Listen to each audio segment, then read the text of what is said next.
Good morning, everyone, and welcome to the Mac and Jack Sports Show, our Friday edition, streaming live on Facebook, YouTube, and Twitch. We're on Mac Sports and the Northeast Streaming Sports Facebook pages. Please like, follow, and share our Facebook pages.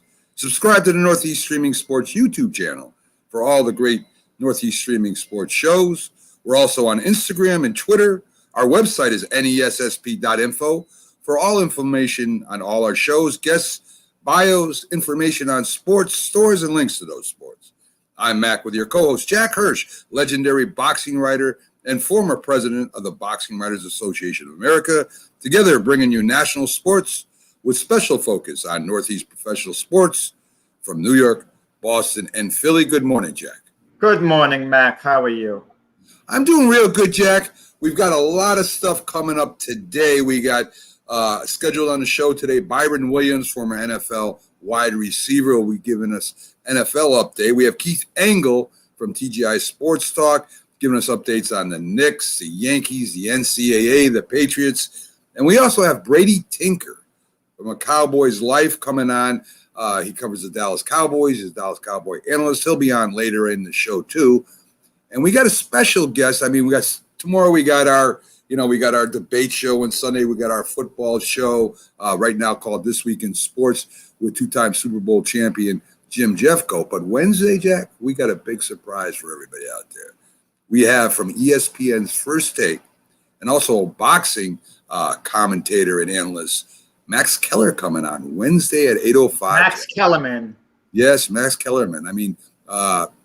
He's agreed to come on the show. So Wednesday, folks, not only do we have the Philly sports guy, Carter B will probably be on later, but we have ESPN's Max Kellerman coming on with us. So Mac and Jack, we get the best guests there, Jack. Yeah, long day for Max. He does his First Take show on ESPN at 10 o'clock, but he's coming on early in the morning, first thing, to catch him, and he's going to do the Mac and Jack show. I've known Max a lot of years through the sport of boxing. He's really a great guy. You're looking forward to having him on the show. Of course. Good morning, Howard. How are you doing this morning? Glad to have you in.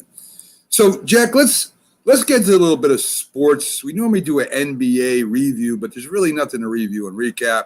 2-2, Bucks and the Suns back in Phoenix. The Bucks won the last two. They're dangerous at home. The Suns, Chris Paul had a bad game. Last game with a lot of turnovers. Didn't shoot too well. But I would imagine that he'll be back and ready to rock in Phoenix, Jack. It's an unusual situation for Chris Paul. These next three games, at least two of the next three, is going to determine the NBA champion. Chris Paul has never been on an NBA championship team, so that's obviously his first priority. But in a certain sense, Chris Paul is playing for his NBA future. Now, of course, he's going to have a job in the NBA. Of course, he's going to get well paid no matter what.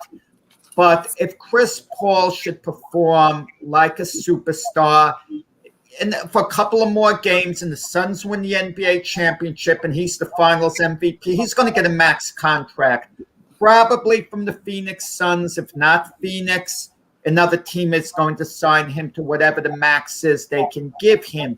If Chris Paul performs just okay, but not lights out, obviously there are going to be a number of teams bidding on him, including the Phoenix Suns, for him to come back. But how much does Chris Paul have in the tank at age 36? This isn't a young guy who, if he plays so-so and the Phoenix Suns don't win the championship, that you could say, well, he has a great future in the league. Any team signing Chris Paul to a 4-year deal, what he's eligible for, what he's going to insist on to take him to the age of 40, it comes under Mac, buyer beware. You're taking a risk. You have no warranty on Chris Paul going forward. And you don't know what version of Chris Paul you're going to get. I mean, he's been fairly durable throughout his career. But going forward, you don't know whether you're just getting a good player. You don't want to pay superstar money for a good player, okay? So it's going to be very interesting what goes on, and it's got to be on Chris Paul's mind, not just winning the NBA championship, but his future in the NBA.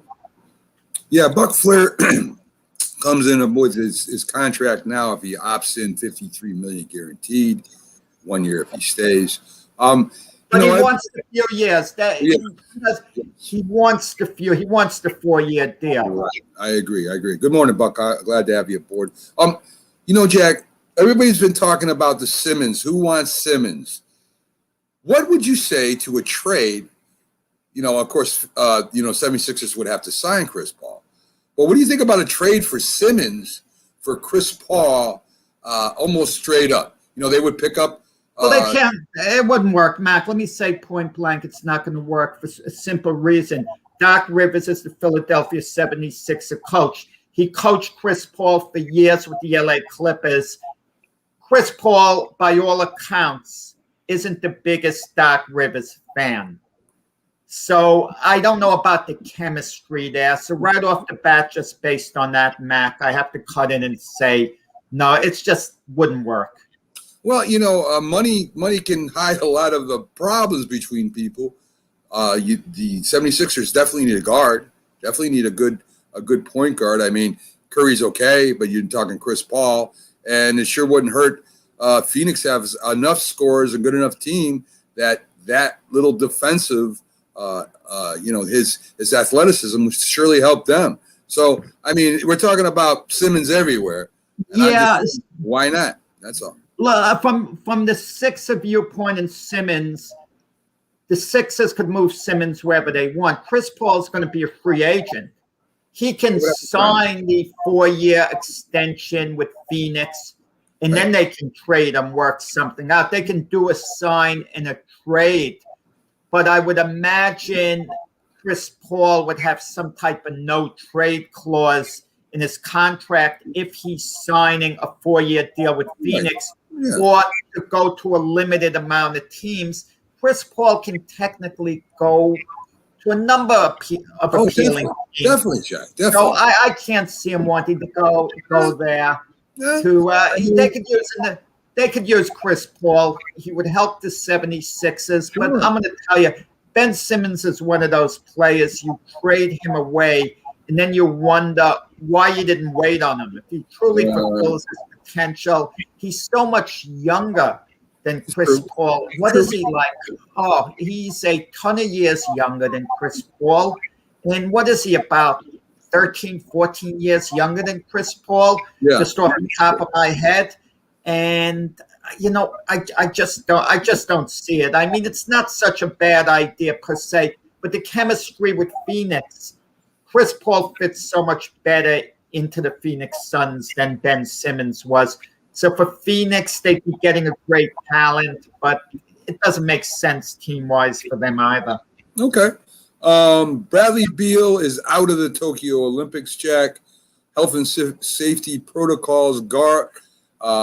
Jahmai Grant is also out. Tokyo is no joke over there. You've got to go through a certain process before you're eligible to play in the Olympics as far as COVID goes. So the Olympic team is kind of taking a little bit of lumps right now in the competition over there. I think they won a couple. They've lost a few. But to me, I can see why some of the players, never mind, I don't want to play because I don't want to play. I want to rest. But all these rules and stuff, Jack, would turn me off too. Well, Bradley Beal, you have to feel for him because it's been his dream, he's been saying since he's been a kid, to play in the Olympics. They're actually players who badly want to play in the Olympics. They've read about it since they've been kids. It's a big thing to them. I heard that Trae Young, of the Atlanta Hawks, who wasn't picked for the Olympic team, is a little bit upset about it. He wanted to be part of the Olympic team, part of the Olympic dream. I think the players who played in past Olympics, and they've already gotten a taste of Olympic glory, some of those players don't care that much whether they play or not. They'd rather have the time off, rest, get ready for the next NBA season. But you get the players, the young upstarts, the young stars of the league who've never played in the Olympics. To them, it usually means a great, great deal. And it meant a great deal. It does mean a great deal to Bradley Beal. Now with COVID, will he be able to play or not? There's no reason why he shouldn't. I mean, if you have COVID, you rest up, and reportedly, as long as they're not additional symptoms, in a couple of weeks, you'll be allowed to play. So that would still get him there in time for the Olympics, for the games. But who knows what's going there. But in any event, listen, the USA basketball team seems to be in a little trouble. Like you mentioned, they lost to Nigeria. They lost to Australia. They were supposed to have the rematch with Australia that's now got canceled or delayed or whatever. And we don't know where they stand. They play all season. The NBA season ended later today. There was less of a training camp for the Olympians. And it's not like the old days where you could just throw an all-star team of NBA players on the court and they're going to win on talent and alone. The game has evolved too much, especially with these European teams, for that to happen. Oh, I agree, Jack. I definitely agree with that. There's a 14-year-old Chinese basketball player, 7'4", Jack, named Sang Ziyu, I think is how it's pronounced. She's a female. They say that, of course, there's, we had, the name escapes me right now. The Chinese basketball player, 7'6", Ching, I'm trying to remember his name, played center. Yao Ming. Yao Ming. You're still rocking. Yeah, Yao Ming. Of course, there's comparisons. There's comparisons with her with him. Can you imagine a 7'4" Chinese female, what she would do in the WNBA, Jack? You want to let me go a step further. This might seem crazy to some people. We've never seen a woman player in the NBA, and let's be honest about it. Let's be honest about men against women. An all-star team of men is going to decisively beat an all-star team of women, and that's putting it kindly. But you take a superstar woman player, a woman who's the equivalent of what Michael Jordan is for the men. She would be good enough to have a roster spot amongst the men, not be a star. Don't misunderstand me. Not come close to dominating, but be good enough to be maybe a contributor to a team. At 7'4", she'll occasionally be able to grab some rebounds off the men, maybe play some good defense, taught the right way in a certain style. It's not far-fetched. I'm not talking about the very good women players. I'm talking about a superstar talent. And some people put it down, but I'm just talking about being a backup on a team, a reserve position, not a key position, maybe a few minutes a game in a certain role. Well, first, why would a woman want to play in a basketball game? A superstar, an all-time Let me finish. Why would she want to play in a game where she's not really going to play? I don't. If you really love the game of basketball, you wouldn't want that position to begin with, just to be the first woman on an NBA team. But secondly, the only way I can see where your point has some legitimacy is that the NBA is nowhere as physical as it was before. And the great UConn teams, women UConn teams, college, would scrimmage the UConn men's team. And they said it wasn't a competition. The men would just dominate them because of the physicality of the sport. But now it's not as physical, Jack. But I just don't see where the only thing I could say to that, just two things. One, if it did happen, it would probably be, a symbol. It wouldn't be for real. And secondly, any woman that really wants to play basketball, I don't think would want to sit on the bench and only play a few minutes a game. Let me throw this by you, okay? Take the greatest woman tennis player of all time, Serena Williams, okay? Let's call her the best. Some people are going to say it's Martina Navratilova, but let's say it's Serena Williams for argument's sake, and it's a good argument you could make for her for sure. She could not beat Djokovic, Federer, Nadal, unless they have a terrible day, okay? Right. She just flat out can't beat them. Her are the best against them at their best. They're far superior. But don't tell me that's the guys that Djokovic, Nadal, and Federer in their prime would beat in the opening round of a tournament in the first match. Don't tell me that Serena Williams couldn't compete with those weaker men players in the tournament and beat them once in a while. Okay? There's a difference, Jack. You're talking about an individual sport, all right? So I mean, and there's no contact, there's no direct, there's no direct around each other. I mean, you're on one side of the net, you're on the other. That's possible. I'll agree with that. I know there's no way she could compete with the best men in tennis. There's no way. But yeah, of course she could beat some of the weaker guys. I mean, she's that talented. She could at least compete and probably win a couple matches there. But it's apples and oranges, Jack. You're talking about a team sport where you're running down the court, you're being guarded, even though it's still not as physical as it was back then. It's still physical in there, setting screens, boxing people out for the rebounds. I think it's a little different. I mean, in fact, I know it's a little different. So understand what you're saying about tennis, but basketball, I think, is a totally different bag, Jack. That's all I say. Listen, I understand what you're saying, but my point has to be understood. I'm saying, let's say you have a 12-man team. The greatest woman basketball player of all time might be good enough, legitimately good enough, not as a token, to hold the number 12 spot on the bench. I don't know. But if you're good enough, player to throw in for a couple of minutes once in a while. Listen, but the truth of the matter is, you look at the NBA Finals, and you look at what both coaches are doing with Phoenix and Milwaukee. They're playing 8 men total for the whole game. Yeah. So you see they have a bunch of guys sitting on the bench who don't play at all. And my point is, the greatest women player of all time would be sitting on the bench and not playing in a game like that, not even close. Right. But I just don't think a great woman basketball player would want to do that. That's all I'm saying, Jack. So, I mean, I understand. I mean, but that's another matter. But I'm saying hypothetically, just like if you get a woman pitcher who can throw 90 miles per hour, maybe you're going to get the greatest woman pitcher of all time who could throw 90 miles per hour. She might be good enough for a mop-up role for baseball where the coach could use, the manager could use her in inning now and then, not in a safe situation, but the team needs, to eat up an inning now and then to save their arms in the bullpen.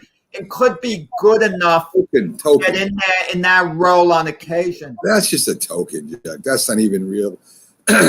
That's not even real. Saying what Buck puts down, my point again, I'm talking about a rare instance. I'm not talking about women. You see, this is how people take things out of context all the time. I'm talking about one particular woman only, which is a Michael Jordan talent. That's all I'm talking about. Yeah, people might want to take it out of context by me saying, well, females could compete with males in basketball. No, of course not. That's ludicrous. Yeah. It can't happen. I'm talking about one particular player of a Michael Jordan caliber, the greatest female player of all time, holding a roster spot on a men's team.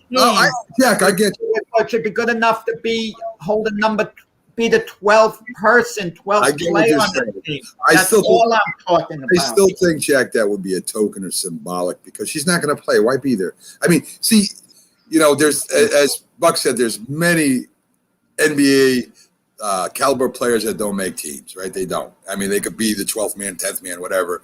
I think that would be tokenism. I think it would be symbolic. It's sort of like the big deal they made out of that college kicker. That female college kicker. I mean, they did story. Oh, she was terrible. No. She wasn't a good kicker. Story about her. She's a trend breaker. It was so symbolic, and he needed a kicker. She was a soccer kicker. She couldn't even kick the football 20 yards in the air on a kickoff. But there's some women's soccer players, world class, who I bet can kick field goals, 51, 52 yards perhaps. To get the distance. I don't know about that, Jack, but I imagine there are a few but then she would be only in on field goals. She wouldn't kick the team. She might have to. It's hard, but yeah. Say the place kicker mishandles the ball, Jack. Is she just going to run away? I mean, she's got to get on. They better run away. Yeah, I mean, come on. I know. Yeah. This is what I'm saying, Jack. To me, certain things. Could you imagine the holder misfields the ball and the ball is near her, the female, and Bill Romanowski, who you played against in high school, is on the other side. He would relish that. Would he take a cheap shot or what, Mac? Oh my God! Davidson, remember the old time Oakland Raider player? They say, "Okay, you think you're a football player?" And I could see them trying this out at the pro level, and they would make a special rule for this woman, right? She would kick the ball off, and somebody would come off the sidelines and take her play. They would do a rule just to get that woman in the game. I guarantee you, they would do that. It would look great for them, right? So, anyway. So, Jack, let's talk a little bit about the NCAA. The president, I think his name is Mark Emmert, decides that they're going to take a smaller role now in rules. They're not going to rule on everything nationally. He wants to be. Matt, we have Keith Engel coming on. Yeah, we'll talk about it with him too. But he wants it to be dealt with at the lower levels, and I don't blame him because the NCAA has been getting their butt kicked on this last thing all over the place, being threatened to be broke up. I know he wants to be handled somewhere else besides him, so that was interesting seeing that in the news. It's called damage control. You keep your mouth shut, and that's damage control. Yeah, that's the end of that. So I mean, it's just stay out of it. Yeah, listen, when you talk about the NCAA later, if you do with Keith Engel, that'll be my time to just lie back and relax. I'm talked out with the NCAA from past shows. I don't have much to say about them. I agree. For those of you joining us a little late, of course, today we have scheduled on Byron Williams. Hopefully he makes it in today. I didn't get a response from him, but he's pretty reliable. Byron's dependable. He's dependable. Yeah. But if he's only here 5 minutes early, he checks into the studio. There should be trouble, Mac. Yes. 5 minutes early is like coming late. Right. We're going to have to find him. Keith Engel will be on. We'll have Brady Tinker on later from the Cowboys Live. And Wednesday, folks, we have Max Kellerman from First Take will be on with us. He'll be on Wednesday with us, early Wednesday morning. So for those of you joining us late, I was looking, and we're gonna talk to Byron about a lot of this stuff, also, Jack. And I don't like talking about social issues. I don't like talking about politics and sports. But the NFL is making me do so because it's big news. So the NFL has decided that every game now there will be a black national anthem played. Now, I don't know. No one asked them to do it, Jack. The NBA, I think, kind of learned a lesson putting social issues before the game. They took a big hit in ratings, and as you notice this year, they have calmed that down quite a bit. They weren't covering all the different social and political issues. Now, the NFL, in its wisdom, decides to bring this up. Now, I don't even know why. I mean, play what you want. I mean, you can play any song you want before a game. Play the national anthem. Don't play the national anthem. I mean, to me, this is just doing something to appeal to somebody. And whether you like it or not, Jack, it's going to have a backlash, especially when you're going public with something like this. And I don't know why they're doing that. I don't know if you want to do it. But to make announcements and to it just divides people. It divides people in the sport where it shouldn't be. And I just don't understand what the NFL is doing right now, Jeff. I really don't. Yeah, okay, Mac. But any position that people take on anything in this modern society, there's going to be an opposing viewpoint. There's always going to be an opposing viewpoint. So whatever's done, whatever isn't done, you're going to have the other side complaining. For a lot of years, Michael Jordan, who we mentioned a while ago, has come across, getting a lot of criticism because he hasn't spoken out on social issues. But Michael Jordan, no matter what he would speak out on, if he did, there'd be people who would be mad at him for taking a certain viewpoint. So if he doesn't speak out on issues, he gets some criticism. If he does, he does. You know, it's a very sensitive, complex area. And the only thing I'm going to say on it in closing on this is I think as a society, we have to be able to sit down and communicate with one another, all sides, no matter what your position is, as long as it's not truly hateful, that can't be tolerated, a hateful position. And people should be able to just talk with one another and not feel that their position is threatened in any way by them giving a viewpoint. And when people can sit down and communicate and talk, they have a better understanding of how things can work out. Yeah, look, Jack, I agree with it. I just don't know why they would pick, and Buck Flair puts a good point in there. Now the fans are back in the stands now, right? So they're going to be there. You're going to tick some people off because they're going to say, why are you doing this special for them? I mean, why don't we have an Asian national anthem? Why don't we have – I mean, it's just – I know I can see it coming, Jack. I don't like it. I have to talk about it because it's major news, major sports news. Well, they do not play the nationalities of different countries. Like, let's say there's a boxing match. We're not talking about that.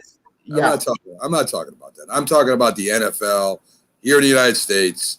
This is what I'm talking about. If you're going to do that for a black national anthem, then you're going to have to, or to say why you're not doing an Asian national anthem, why you're not doing a South American. I mean, to me, this is endless, and I don't get it. You know, don't play the national anthem if you don't want to. I really don't care. I mean, I think it's part of tradition, but if you don't want it, it's not going to hurt my feelings that much. But if you're going to go out of your way to do something extra for somebody, I don't get why you're even doing it.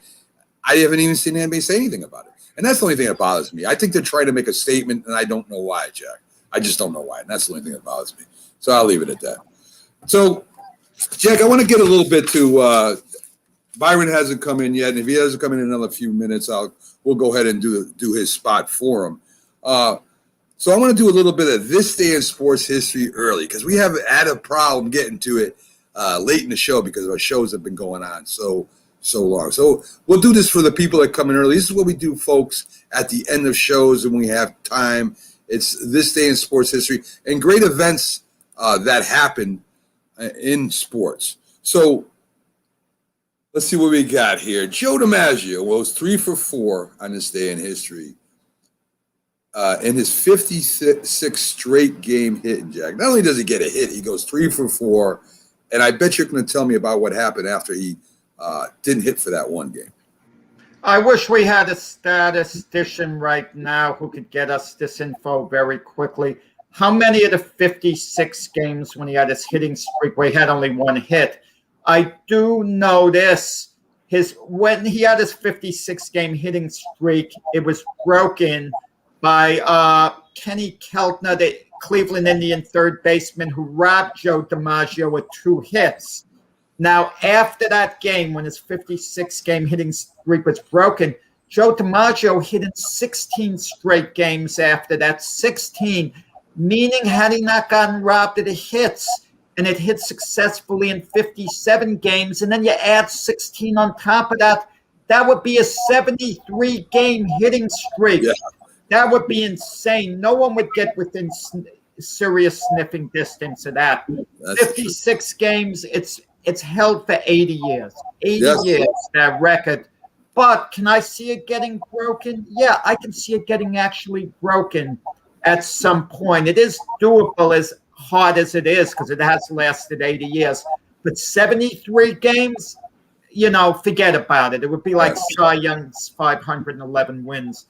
It would be untouchable. Definitely. In 1969, Rod Carew, the great hitter, stole home for the 7th time, Jack. They don't steal home anymore, Jack. I'll tell you, Rod Carew played for Billy Martin when Billy Martin coached and then managed the Minnesota Twins. And Billy Martin used to say, and I don't believe this for one second, that stealing home might be the easiest base to steal. Yeah. I can't see it. First off, never try to steal home if there's a right-handed bat and the pitch is coming. Because if the batter isn't aware or has a mental lapse, you coming home and swings the bat as you're coming home, it could have tragic consequences. But you really have got to time a pitch in his windup. You've got to have a big, big lead, and the pitcher's got to have a slow, long windup, and you've got to really time it and start darting for home. So for Rod Carew to do it 7 times, I mean, if that's a record that'll never be broken. No one's going to steal home plate 7 times. I mean, great basemen will go their whole career and never steal it once in their whole career. It's not a record because Babe Ruth did it 10 times, Jack. So just to let you know. The game had to be, listen, I'm more impressed with Rod Carew because if Babe did it 10 times, there was something the matter. The pitches were slow. Their back had to be turned to him. I don't buy into the Babe. Listen, you think about Ruth. I don't buy into it. You think about Ruth with the Yankees late in his career when he got a little fat. Man was quite an athlete in his day, Jack. So we're probably he was. Babe did it all. Pitched, home runs. Holds the record for stealing home plate. I didn't know that, Max. Well, he doesn't have the record. I did not know that. You should have saved it for the trivia question. I would have gotten stumped. Right. So anyway, so let's see. This Buck Flair, I think maybe he's talking about the Joe DiMaggio bat in 408 and only had 5 strikeouts during that period. So for Joe DiMaggio. So anyway, Jack, this day in history is one of your favorite ball players. Don Mattingly hits his 6th grand slam, ties an AL record, hitting in home run in 6 straight games. So on this day in history, Don Mattingly was lighting them on fire. I think he hit home runs in 8 consecutive games, if I'm not wrong. Don Mattingly. We don't think of Don Mattingly as being a real power hitter, but he had excellent power, and people forget how great Don Mattingly was in his prime. At Don Mattingly's very best, he was one of the greatest first basemen of all time, definitely in the top 5.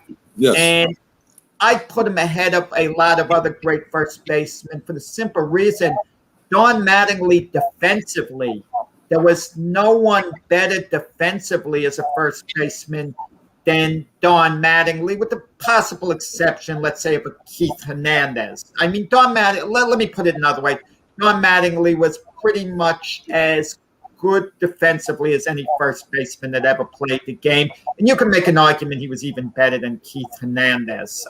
Even though Keith Hernandez had the perfect look of a first baseman. When you saw him kneeling in position, Keith Hernandez had the classic style, and Keith Hernandez was outstanding at coming in for a bunt, looked a little better, maybe looked a tiny bit more smooth. But Buck asked who's better, Wade Boggs or Don Mattingly? Well, one's a third baseman, the other is a first baseman. But Wade Boggs won a couple of Gold Glove awards when he came to the Yankees, ironically, with the Red Sox. So Wade Boggs was a good defensive third baseman, but Don Mattingly was an all-time great defensive first baseman. Yes. Of course, Boggs had the longer career, that got him in the Hall of Fame, and Donnie had the bad back that eventually kept him and probably overall, I would think Boggs was a better hitter for average. I mean, Mattingly could hit for average too, but Mattingly was a little bit more power, I think, Jack. Boggs had the better career because it went longer and was outstanding, but peak value for a couple of seasons, I couldn't put Boggs ahead of Don Mattingly. But a more interesting question would be, who would you take, for example, George Brett or Wade Boggs? Yeah. Now you're talking like a nice argument. I'll take either guy. Oh, no doubt. Those are really great debates. And listen, how much does defense mean? If I gave you a choice between, let's say, Brooks Robinson and Wade Boggs, just based on Wade Boggs' bat, you'd have to give a lean to Wade Boggs to take him. But Brooks Robinson was such an incredible defensive third baseman. Would you fault anyone for saying, I want the defense there? He'll hit just enough to keep me happy. I don't know, Jack. It's a great question. I mean, I would think playing in the hot corner, you would want one of the better defensive men there. You could say that about any position, though. I think shortstop, you got to have a good glove. First baseman, you don't maybe have to have as good a glove because most people are right-handed hitters. But I mean, I would think Brooks. I would take Brooks anyway. So, folks, since Byron wasn't able to make it in today, it looks like anyway, we're going to go ahead and do a segment for him with the questions. Me and Jack will talk about it and go over some of this stuff. So, an article by Jerry Fowler, Jack, pretty well known in the NFL, has Evan Engram rated as the 8th best tight end in the league. Now, either I'm watching the wrong player, Jack, or the NFL is in bad shape when it comes to tight ends. The 8th best tight end or the best tight end? Tight end. 8th best tight end in the league, Jack. Now, think about that for a second. He's a great athlete. There's no question about it. Underperformed, injured, can't make the catch in a key situation. If that's the 8th best, I don't know who the 9th is, Jack. Then why did the Giants feel an urgency to sign Rudolph in this offseason, who's going to supposedly split duties with the 8th best tight end in the league? Yeah. Wouldn't the money, the free agent money, couldn't it have been spent better elsewhere if Ingram is really that good? Ingram's got a lot of upside, a lot of potential. The problem is he drops the ball. His hands haven't been good. If we could get past that, if all of a sudden he catches the football, he's a heck of a tight end. But he hasn't been catching the football. You can say that about any wide receiver, Jack, if they catch the ball. But Ingram has had more case of the drops. It cost the Giants the game last year. And, it's been a problem. So the Giants have some, doubts about him. But his potential is high enough where they didn't seriously shop him around in the off season. Yeah, and he's got a contract coming up, Jack. It's going to be interesting to see what they do with Evan Engram. Contract negotiations coming up with Saquon Barkley, Jack. This is very interesting. Saquon, when healthy, as most players are, but Saquon is definitely a weapon when he's healthy, catching, running. The man does it all. But a high ankle sprain, torn ACL, last 2 years. I mean, he got knocked out of the whole season last year. Could be the reason why the Giants didn't make the playoffs. So what do you do, Jack? I mean, the contract's coming up. What do you offer him? Do you offer him? Do you wait to the last minute? What do you do? Well, the good thing is Saquon is from the New Jersey area. He wants to play for the Giants. He wants to stay with the Giants. I know players say things like that. Oh, they hope to stay with their team. A lot of times they don't mean it. They're indifferent, but it's the politically correct thing to say. But Saquon Barkley truly wants to remain a New York Giant. And the Giants would like him to stay, obviously, if he's healthy. And it's going to be a wait and see. If Saquon Barkley is healthy, he's probably going to perform, at a very, very high level where the Giants are going to work something out. But players like Saquon Barkley, you're making a very big investment in him that cuts into your cap space. So the Giants are going to have to be 100% sure going forward that they're all in with Saquon Barkley. And I think it all comes down to how he responds to the injury. You see, it's a little different if you're a quarterback like Dak Prescott is with the Cowboys. He was coming off a big-time injury. But with a quarterback like that, it's so much harder to replace him. Mm-hmm. And I'm not saying Saquon Barkley is easily replaced because he certainly isn't.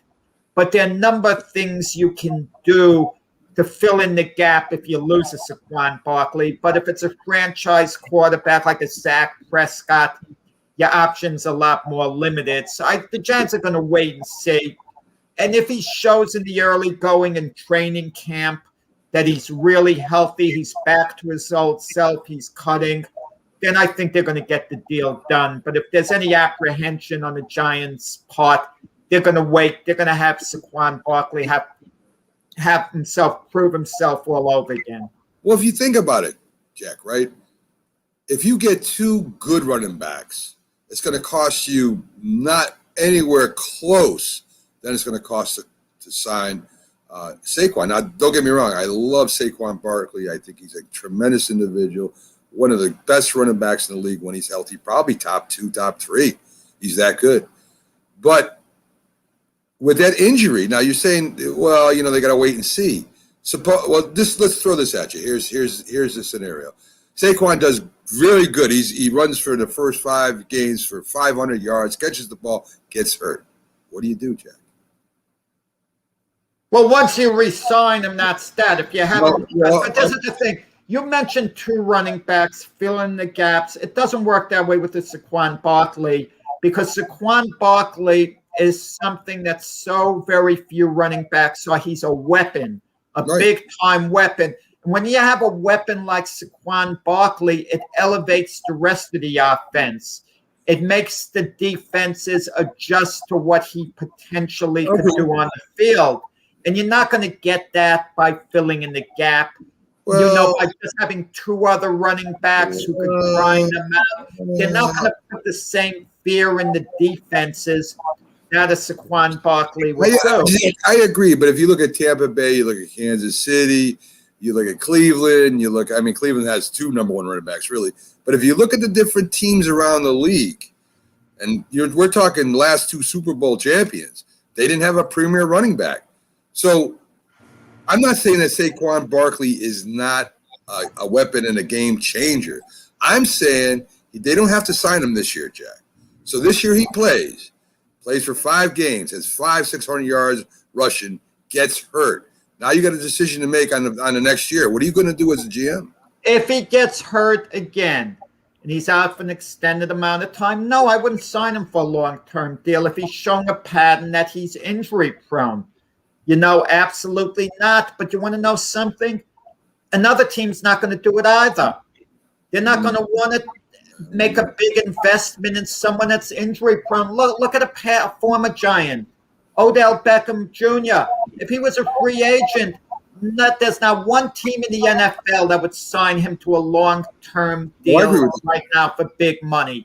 Now, one team would take that risk on him, but you'd have a number of teams that would sign him to a short-term deal, maybe give him big money for 1 season, be willing to take that risk for 1 year perhaps. And that would be the situation with Saquon Barkley. He wouldn't have the additional options if he got hurt again. So that would solve things for the Giants, and his price would go down. The burden's on Saquon Barkley to prove he can stay healthy and perform at the elite level he did before. Oh, no doubt. Keep in mind, after a great rookie year, his second year wasn't quite as good, and then he got injured, so didn't have the chance really to bounce back year. So he's going to be monitored closely. Make no mistake about it. Oh, I wouldn't doubt that, Jack. It's just a very interesting situation because if Gettleman does sign him and he continues to get hurt, then they're going to say that's a dumb move. If he lets What's a risk with anyone, Mac? It's a risk with anyone.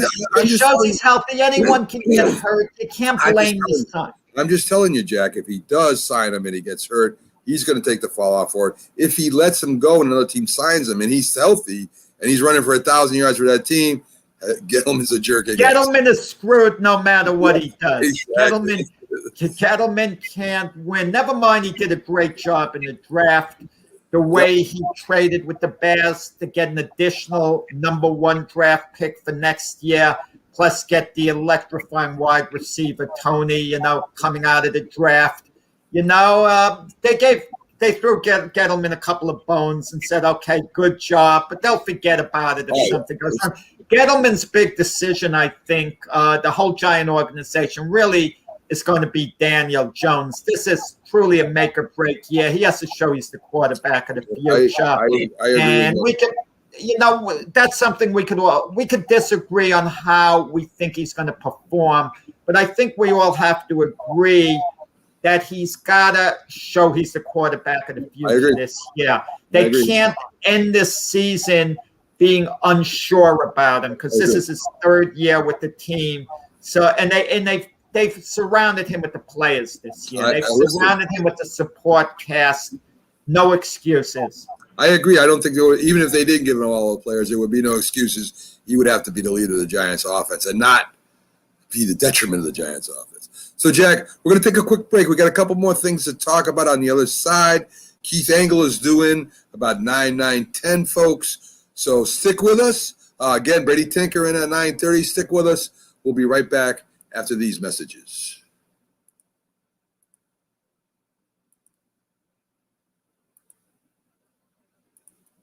If you served honorably in our nation's armed forces and you're looking for a way to continue serving your fellow veterans in your community, then join AMVETS. Each year, AMVETS members volunteer millions of hours at VA healthcare facilities from coast to coast, helping to improve the lives of their fellow veterans through the VA Voluntary Services Program. AMVETS posts and departments also participate in a wide variety of community service projects, ranging from Americanism in our schools to supporting the Special Olympics and Boy Scouts of America. If you no longer wear the uniform today, you can still serve through the AMVETS by joining today at amvets.org. Hi, Grandma. What's for dinner? Hey, honey, I'm making stew tonight. Ooh, can Nina come over? I'm not sure about our new friend. I wonder if there's been any drinking going on. Alcohol at her age can lead to so many bad things. I've been meaning to ask you, what would happen if someone offered you a drink? Grandma? This is hard. She's so young, but I know I need to talk to her about it now before someone tries to give her alcohol. If anyone ever does offer you a drink, I want you to say no. I have too much respect for my family, and I don't want to get in trouble. Okay. Really? I promise, Grandma. I love you too. Okay, how about tasting this stew and telling me what you think? Some children may try alcohol as young as 9 years old. It's not too early to talk about drinking. For tips on how to begin the conversation, visit underagedrinking.samhsa.gov. That's underagedrinking.samhsa.gov. This message brought to you by SAMHSA and this station. When you hear the word asthma, you probably think of shortness of breath, coughing, or inhalers. Lots of things can trigger asthma, but the fact is that asthma doesn't just attack, it can kill. But with proper medical management, asthma is controllable. If you experience shortness of breath, wheezing, tightness in your chest, or persistent nighttime coughing, you may have asthma. See your doctor and get the facts. You'll breathe easier. For more information, call 211 Info Line. A message from the Connecticut Department of Public Health, keeping Connecticut healthy. If you talk and they will hear you every single time. Oh, we're getting killed. Yeah, well, Kyle's not here. How come? Kicked off the team. Didn't Tim tell you? Kyle and some other kids got caught drinking beer in the park a couple of nights ago. Really? Yeah. Zero tolerance. He's out for the season. Come on, it's the first offense, right? That we know of. But why should that matter? He knew not to drink. I've made it clear to Matt that's what we expect from him. What have you said to Tim? Nothing really. You know, a lot of kids try it at this age, so. Yeah, well, a lot of kids don't try it too. I'm not saying that Matt's going to be this perfect kid, but if I don't tell him what we expect and why he shouldn't drink, how's he going to know? You think kids that age really listen? They never admit it, Bill, but they hear more than you think. Talk. They hear you. For more information about talking with kids about underage drinking, visit underagedrinking.samhsa.gov. Try.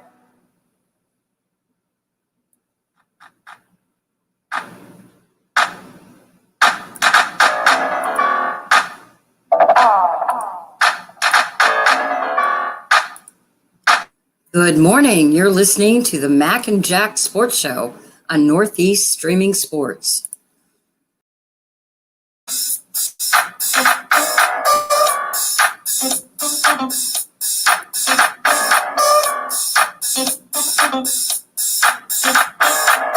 Good morning, everyone, and welcome back to the Mac and Jack Sports Show, our Friday edition.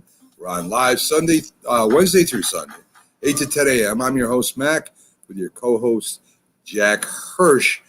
And Jack, we've been going a little bit through basically the NFC East right now, and I'm going to continue with that part of the segment here. Do the Redskins have the best defensive line in the league, and does it even really matter, Jack? I don't know. I mean, I love Chase Young there. I mean, if Chase Young continues his improvement. And I mean, he had a heck of a rookie year last year, didn't he? You know, he was the number 2 overall pick in the draft. And when you think of it, he was drafted ahead of Tua, who really hasn't quite panned out yet with Miami. It's a wait and see with him, and ahead of Justin Herbert. And imagine had the Washington football team taken Justin Herbert, their scouting department liked him, we wouldn't have all this quarterback controversy with the Washington football team. I mean, obviously Herbert would be their guy of the future, great quarterback. But what happens if Chase Young continues to pan out and he's another Von Miller type?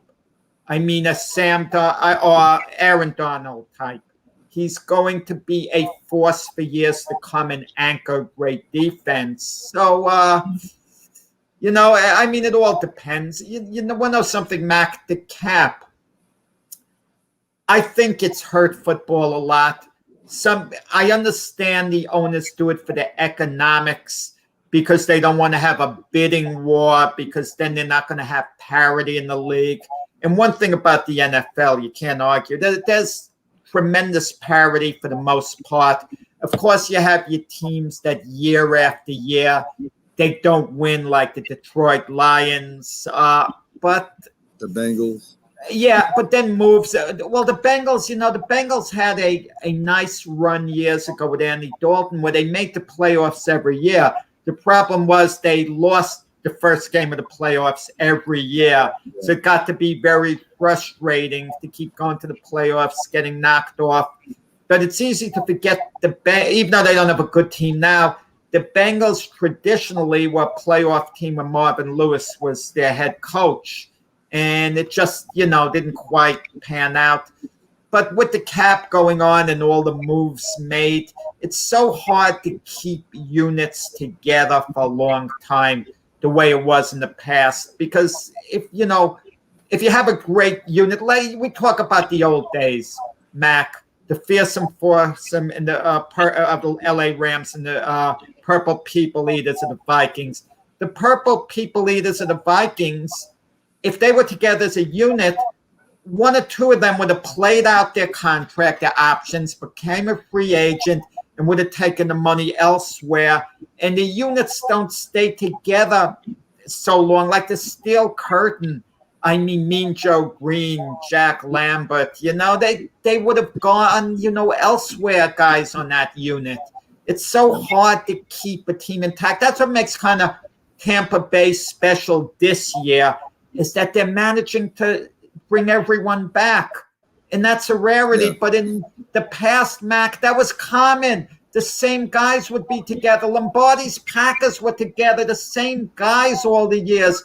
You know, Lombardi, he lost Paul Hornung to the New Orleans Saints. Was it Paul Hornung or Jim Taylor? I think it was Paul Hornung in the expansion draft when the New Orleans Saints came into being. And he muttered going into the hallway, what a rotten business this is, that he has to lose his guy. But in this day and age, you know, players are packing up. Coaches got to move them because of the cap. Guys are just shuttled around. We always see players who've been with the team 10 years who could still play and be productive. They're going elsewhere because of the maneuverability with the cap. But with that said, well, the Redskins, they have the best defense in the NFC right now. I would think so, but is it going to be long term? I wouldn't say. Well, the point I was bringing up, Jack, is that the 49ers got a great defensive line too, and the Redskins, besides Chase Young, have a great line. I mean, Chase Young is just an addition to an already great line they had. They've drafted, you know, first round has been defensive line for the last 4 years. Kerrigan got cut because there was no more place for him there, really. So he's with the Eagles now. But the reason why I'm making that comment, if you look at history, I mean, we talk about the purple people eaters. You could talk about the doomsday defense with their front line. You could talk about, you know, the fearsome foursome, the Steel Curtain with, you know, with L.C. Greenwood and Mean Joe Green. In certain situations, it worked out, and in others it didn't. If you look at the Eagles of the 90s with their front four, Reggie White and Jerome Brown and, you know, Mike Golick and that, they never really got it done. So all I'm saying is that in certain situations, it did work out, but in others it didn't. So if you're going to put all your eggs in one basket and have the best defensive line in the league, and as you said, the contracts will be coming up, they're going to have to sign these guys to keep them together. Is that going to make a difference with them going to make a Super Bowl run or not? And I don't know if that's going to really do it for him, is all I'm saying, Jack. It's nice. I mean, they're going to put pressure. They're going to win some games with that front four. But is it good enough to put them where they want to go? Every team wants to go to the Super Bowl. Well, listen, it's easy to forget that the Redskins are the defending NFC East champions. Never mind, they had a 7-9 record to get there. But in the beginning, early last year, at the start of last year, the Redskins were considered one of the worst teams in the NFL, one of the worst. But as the season went along, they were getting better, especially the second half of the season. And they sent a big message when they handed the 11-0 Pittsburgh Steelers their first loss of the season in a big upset over there. So the Redskins had that upside as they were ending the season. And even in the playoffs, when they lost to Tampa Bay, they didn't get blown out. No. It wasn't a close game, but they didn't get blown out. I mean, in that game, they showed they belonged at least. Yeah. Okay? And the Redskins, no, you make a good point. No matter how good their defensive unit is, if they don't do it on the other side of the ball, I mean, they can only go so far. And and the big talk with the Redskins isn't on the defensive side of the ball. It's really the quarterback position. That's what people are focusing on now. I agree, Jack. So I think as far as the Eagles go, Jalen Hurts is the wild card with them right now. They say he's in his second year. He's really not in his second year, folks. He didn't play a full season last year. He came in at the end, middle to end. To me, he's still a rookie until he plays at least 16 games. We really don't know what he is yet. He's a good athlete. We know that. We know he was drafted not to be supposedly, the heir apparent to Wentz. At least that's what they told us in the beginning, that he was there to run trick plays and stuff. Well, he got put in the starting position. He did okay. I think it's still a question mark. If he plays good this year, Jack, the Eagles are in it. If he doesn't, they're not. I don't want to hear that Jalen Hurts doesn't have the experience. I don't want to hear that. We have so many of these college quarterbacks. They're drafted highly, and they haven't played a lot of college games. Jalen Hurts was battle-tested in college. A couple of national championships at Alabama, went to Oklahoma, finished high in the running for the Heisman. Jalen Hurts had a lot of games played in college. Not the same. Jalen Hurts is ready. Not the same. He had some games last year. No, not quite the same, but he's quarterbacked a lot of games. A lot of games. Not a lot. How many games do you think he quarterbacked? How many games do you think how many games do you think? Oh, he must have started. Yeah. I would think about in the mid-30s. Mid-30 games in the NFL? No, you're talking about NFL. You're talking about college. Yeah, I'm talking about NFL, Jack. I mean, I don't care about college. No, a few games, but he acquitted himself well. He showed he belonged in those games. He played okay. He belonged. That's the thing. He wasn't lost out there. He was poised like a leader. And keep in mind, when he took over as quarterback for the Eagles, it was a definite upgrade from Carson Wentz. Now, you could joke around and say, well, anything would have been an upgrade. But he went there. He blended in nicely there. In that last game of the season, when they didn't play him, where the Eagles were basically accused by people, of not putting forth their best effort to win the game. He wasn't in there. He wanted to get in there. His teammates wanted Jalen Hurts to get in there, but the coaching staff didn't put Jalen Hurts in. Well, let's get to when Jalen Hurts played, okay, when he started playing. He got his first look against – this is when he was playing trick plays, right? He was playing for one play, first 3 games. Then he got in for 5 plays, week 13, Jack. against the Packers. And then against the Saints, he got in there. He went 17-30, which is not even at 50%. So he went 17-30 against the Saints. 70 for 30 is over 50%. Mac, get your Barely math over. right. Barely, Jack. Barely over 50%. Then he went against the Cardinals. He was only throwing at that time. He threw for an average of 5.6 yards. So he basically threw a down and out every play. Then he went 24 for 44, Jack. 7 yards, almost 8 yards per throw. He threw for 3 touchdowns. Played a good game. They lost the game. They lost to the Cowboys. He went 21-39. He ended up having 1 touchdown and 2 interceptions. He was sacked 3 times. Before that, he was sacked 6 times by the Cardinals. So he was averaging 8.8 yards per throw. So that was his best starting game when he went 8 yards per throw, but he had 2 interceptions and 3 sacks. Then he played against the Washington Redskins. He went 7 for 20, Jack. He was only at 33%.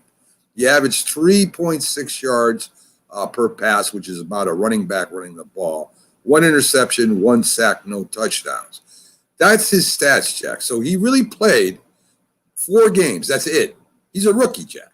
He only played a quarter of a season, and his stats are not that good for those 4 games, to be honest with you. So to say he was in control, I disagree with you 100%, and that he did well, I disagree with you 100%, and that he played okay, Jack, for a rookie. He's still a rookie, Jack. And didn't he lead the Eagles to victory over the New Orleans Saints? I just told you that. Okay, but you play to what you have. Listen, Jack, he only threw for 1 touchdown. No, it's not like that he set it on. Good gosh, Joe Namath didn't throw for any touchdowns in their Super Bowl win. Well, he's hailed as a legend for that game. Don't get me started on Namath because you won't like what I got to say about him. But anyway, Jalen Hurts is far from proving himself a leader. Far from it. He's not. He hasn't even got there yet. And this is what I'm saying. Everybody's saying Jalen Hurts. Jalen Hurts had a terrible span in his starting quarterback. Be honest. Let's be honest. He didn't do too well. But I expect that. Eagles didn't have a good team. He didn't have a lot of people to throw to. He did okay, Jack. Okay for his first 4 games. That's it. So let's not act like Jalen Hurts is one of the top tier quarterbacks or that he's even. I never. No one is saying. I'm not saying you. I'm not saying you. I'm not saying you, Jack, saying that. I'm saying let's people stop talking about him like he's a top. I don't think anyone is calling Jalen Hurts one of the top quarterbacks. The articles I'm reading. Is Jalen Hurts good enough to be the franchise quarterback for the Eagles? That's the question. I believe the answer is yes, absolutely. The Eagles took him in the 2nd round of the draft, even though they, based on his college pedigree at Alabama. Oklahoma, I think he started over 40 games, about mid-40s. That means nothing in the NFL. 30s. I don't have the stats there. It means nothing in the NFL. Jalen Hurts also.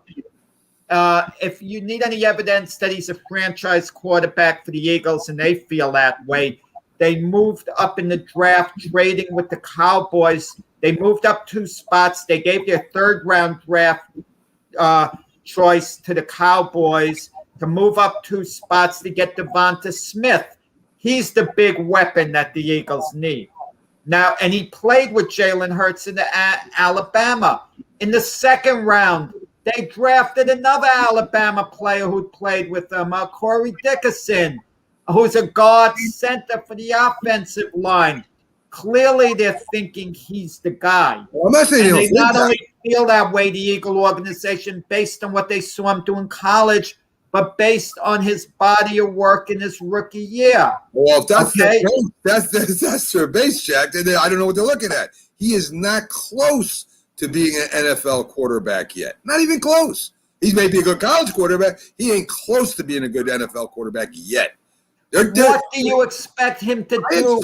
Come and throw for 4 or 5 touchdowns per game?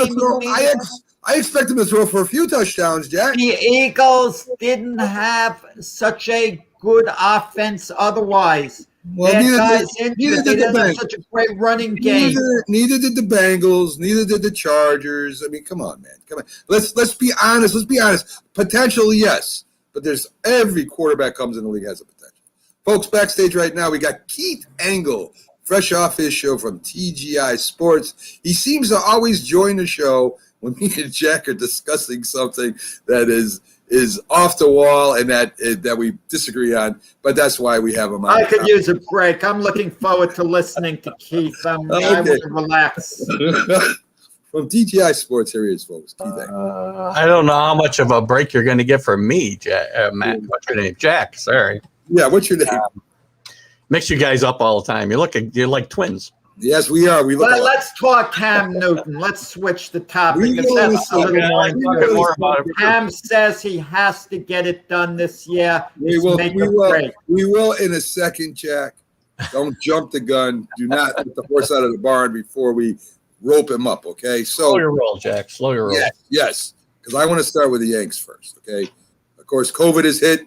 There's 6 players out. They postponed the Yankee Red Sox game. Very important series for both teams. Is this just that year for the Yankees, man? I mean, is this what it is? I mean, this is the year. This is sums it up to me in just one story. Yeah, I mean, the Yankees are one of the teams that, I mean, they had to go ahead to kind of, loosen up the protocols because they had 85% of their staff vaccinated.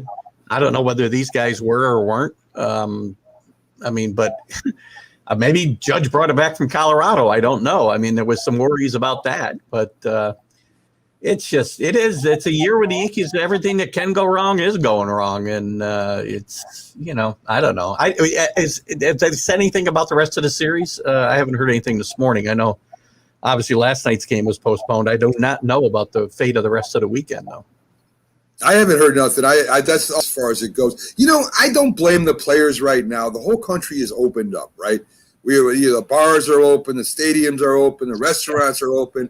I mean, listen, this is the way it is. Maybe they just let, like what happens in regular people, you take the day off, you get your shot, you take the couple days off, and you go back to work. I don't know anymore, Keith.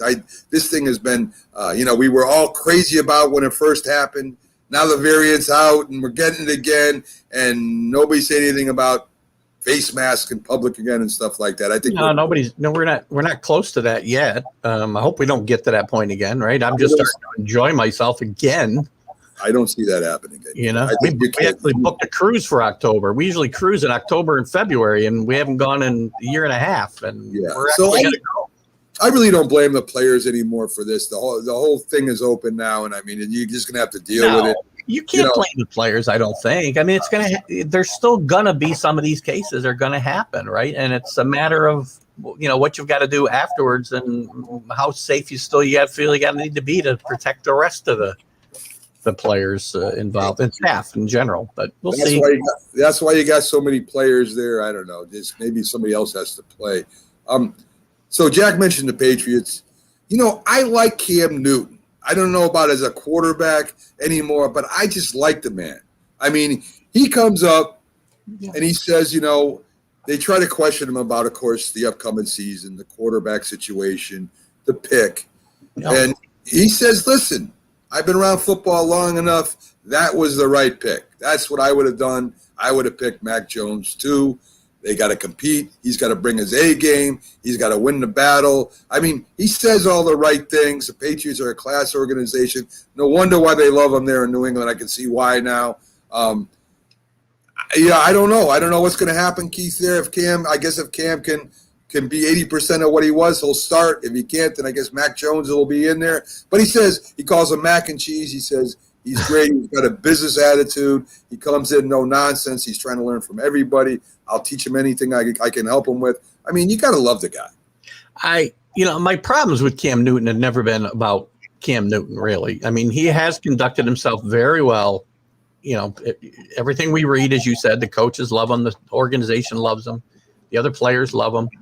It's all about performance for me. And, Cam Newton probably 7 years ago would not have had this attitude, I don't think. Probably. And at the same time, I mean, what other attitude is he going to take? He can't really say, he's not in a position to kind of speak out and say, what are you doing? This is my team. Yeah. He's not in that position. But again, I give him credit for recognizing what the situation for what it is. And that can only help the Patriots, right? If Cam Newton, as you said, can get back to any semblance of Cam Newton, which I'm doubtful can happen myself, as we've talked about, I'm not rooting against him to fail. That'd be ridiculous. Just so I'm right. Yeah. I don't need Guys, to is it revealing at all that Ron Rivera, his longtime coach with the Carolina Panthers, didn't make any effort to get Cam Newton to come join him? Because if he thought Cam Newton had a lot left in the tank and had the type of attitude he liked, the Washington football team, their quarterback situation's up in the air. Cam Newton at his best is better than Ryan Fitzpatrick at his best.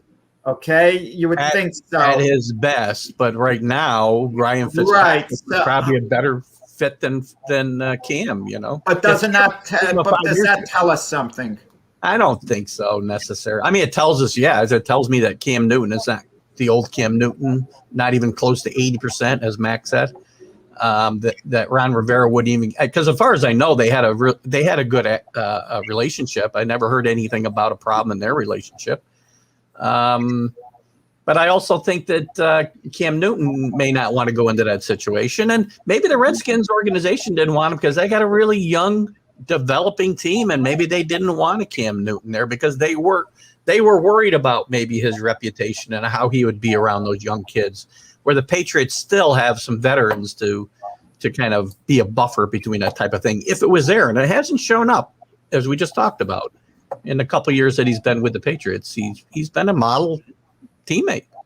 Yeah, I mean, listen, I can see coaches not taking a player for a lot of reasons, not just performance. Could be 100. Yeah, could be 100. Maybe distraction, maybe the way he got along with players there, maybe, as you said, maybe he just wants to go in a totally different direction, start over again.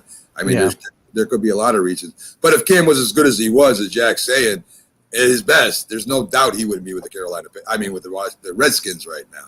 Listen, I'm pretty sure Heineke's going to beat out Fitzgerald for that job very soon, early into the season anyway. Patrick, yeah. But I said I still think, I usually make those. I get tongue tied on the names. Yeah, man. I didn't take my Prevagen today. I still think Anderson's going to take the first string job. How's that for the old Carolina quarterback? Hey, Aaron Rodgers might sneak in there. Wouldn't that be something? Oh, I read an article the other day about Rodgers in Washington, and that's not going to happen. He's not going to Washington. But who cares? I just hope he goes somewhere. I don't care where. I just hope he goes away. Out of football. Thank you very much. That's all I want him to do. Yeah, I agree. The latest rumor with the Knicks is a trade for Colin Sexton from Cleveland. The double edge guard there, point/shoot guard. They're talking maybe three-way deals. I mean, we're always looking to get somebody over on your team. Any fan is. But maybe there's some validity to this. It might help the Knicks out, Keith. As far as the guard position, that's what they need.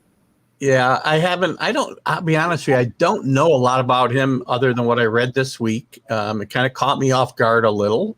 But he is a guy that they can probably get, I think from what I've read, for a player and one number one. Maybe there's a little bit more involved if there's multiple teams involved. But they've got to upgrade that position. They don't know what they've gotten a kid from Argentina. And I think he struggled a little bit in some of the games they played in their pre-Olympic exhibitions, as the United States has struggled as well, but that's a different story.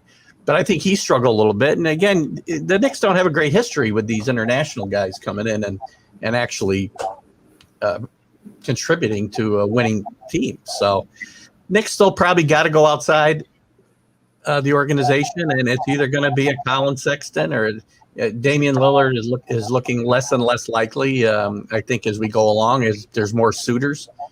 I heard another name the other day, and it's escaping me right now. I was trying to.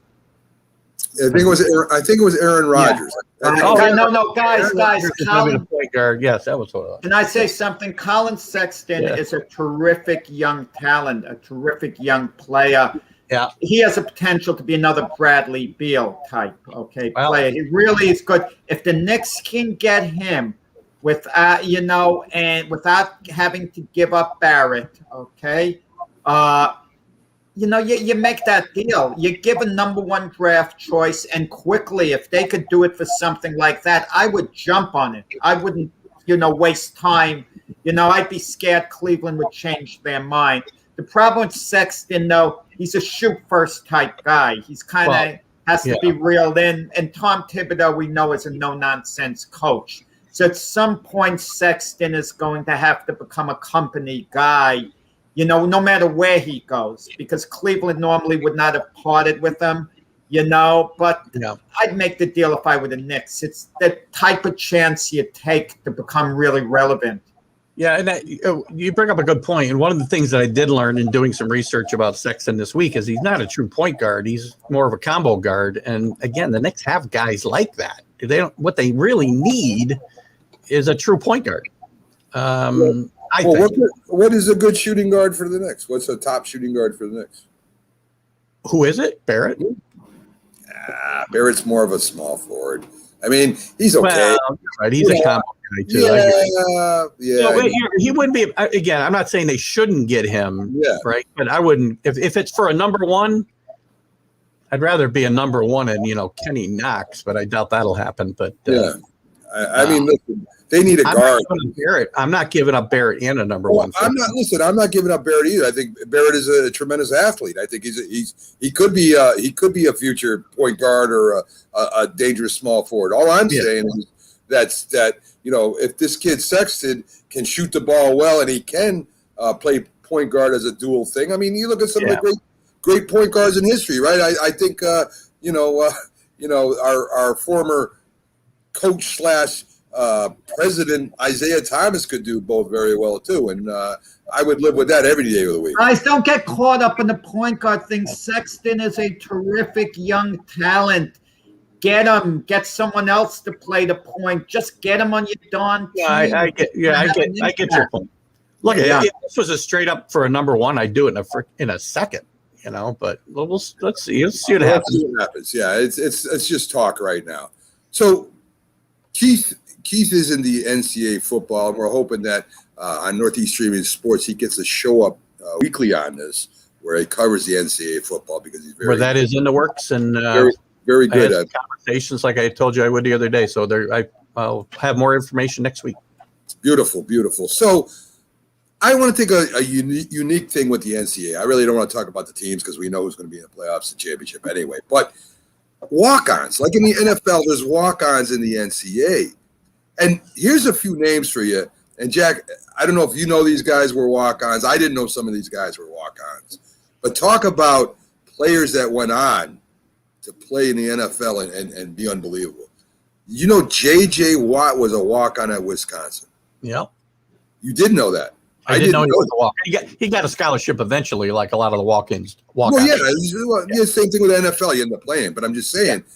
Can you imagine that guy that is one of the best defensive tackles of all time / ends was a walk-on? He didn't get a scholarship.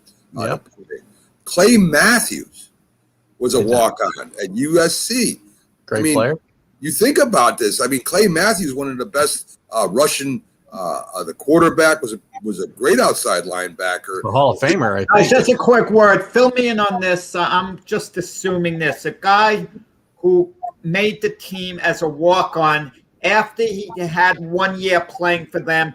I'm sure they have to offer him a scholarship after that. Otherwise, he's a free agent and can go anywhere. So it's basically the first year he's a walk-on, and then I assume he gets the scholarship. Is that correct? Normally, they don't have.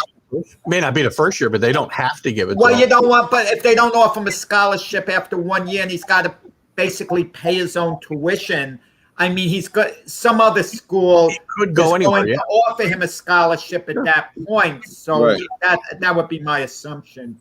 Right, but it's amazing those guys were walk-ons to begin with. I mean, Hall of Famers like that.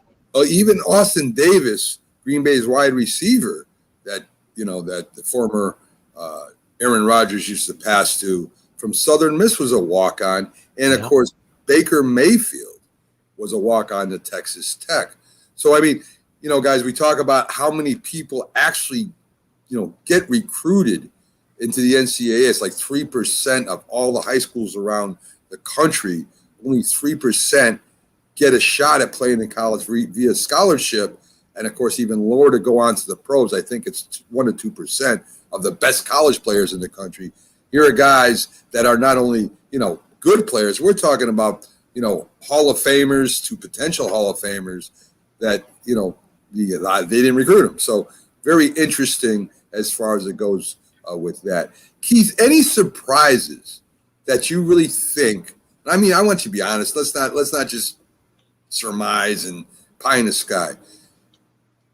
Any other teams besides Clemson, Alabama, Ohio State, and probably Oklahoma, any team with a realistic shot at breaking that top 4? Gosh, I mean, Georgia's got a shot. Georgia's always going to have a shot, but they shoot themselves in the foot every year. Kirby Smart's a great coach, but he can't beat Alabama. Well, he beat them once, I guess, but he can't seem to get. I think he got the one playoff.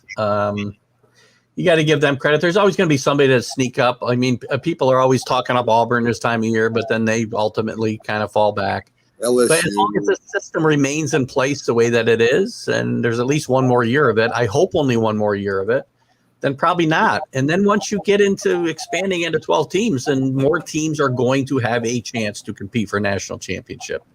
And in the first couple of years of that, it might be painful because you may still see the Alabamas and the Clemsons dominate, and the Ohio States dominate. But I think as that goes on, you'll see more parity and you'll see more teams have a chance to win at the end of the day. So we'll see. I mean, again, Notre Dame's going to get talked up as they do every year. One of the big problems, Mac, is teams that come from nowhere and are really good, and we aren't even thinking about right now and aren't even popping into my head. They have a hard time getting to that top 4 because they start so far back. They may not even be in the top 25 right now. There's going to be a team. There's a team out there somewhere, maybe in the AAC, which is one of my favorite leagues. Where Cincinnati plays and Central Florida. There's a team out there somewhere that's not ranked in the top 25 that is going to fly up the charts as they go undefeated into October and early November, and they're not going to have a chance to get to that top 4 just because of where they started. And because of the competition, Keith, it's all going to come down to the competition. Go ahead, Jack. I got to tell you, the recruiting situation makes it difficult for the vast majority of schools because you take the great high school players, when they're recruited, make no mistake about it, they go to Alabama. I mean, Alabama's trying to sell their program by pointing out all the NFL players who were drafted and asking them to compare that to other schools. Clemson does that.